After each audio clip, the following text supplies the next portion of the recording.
My name is David Suarez. I'm a partner with PwC. I'm based in Dubai, and I lead all the human capital consulting activities for the firm in the Middle East.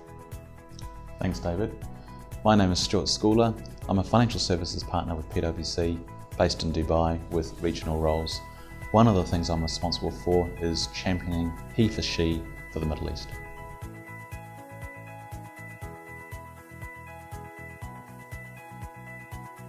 I wanted to maybe take the question a little bit different, because you can interpret this as, what do you do? How do you manage your line manager with different leadership styles? And in that sense, I would say professional services firms offer a great opportunity. You've got to be very adaptive and resilient, because you're changing projects all the time, you're changing clients all the time. And it's not the strongest or the smartest that survive, but really the most adaptive, the most collaborative. And I think in that sense, the Middle East is particularly interesting because of its diverse set of different leadership styles. It'll teach you lots of skills that you can then take to your next stage in your career to become, again, more and more resilient and more adaptive.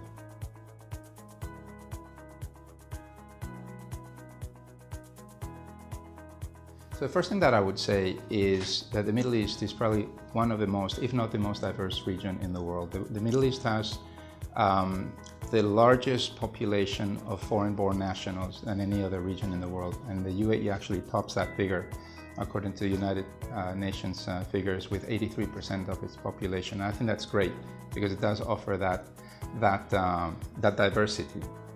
I would say two things. I think when we think about diversity, one typically thinks about cultural diversity, gender diversity, or age diversity, but I'd also like to think about functional diversity. It's important that your team members complement each other's abilities.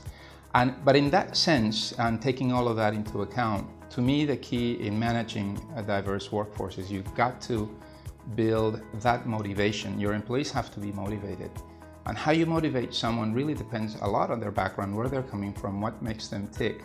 So you've got to take into account, you have to be very conscious, you almost have to put yourself in the other person's shoes to understand what makes them tick to get the most out of that individual.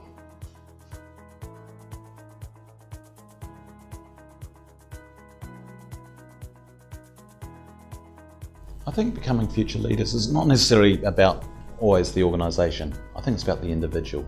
And I guess, I often have conversations with the individuals I work with about taking responsibility for the career that they want. So having some foresight and vision about where do they want to be in 2 years' time, 5 or 10 years, and planning their careers around that. So taking individual responsibility to guide and direct. From a more personal perspective, what's the advice I would give to this new generation, to these potential leaders, right? I think it's about two things. I think it's about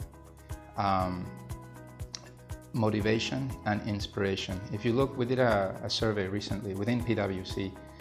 We looked at, what are the values or the features that people value most in a leader, and inspiration was by far the number one. So inspiration and motivation, I think, are two critical factors. Very, very difficult to do that without understanding what's on the other side, particularly if there's a generational gap. And to that effect, I wanted to maybe point out, I don't know if you've heard about this reverse mentoring program that we have in the firm, which is really funny. Typically, we're used to maybe being mentors to somebody else, but in this case, I'm actually being mentored by a 24-year-old.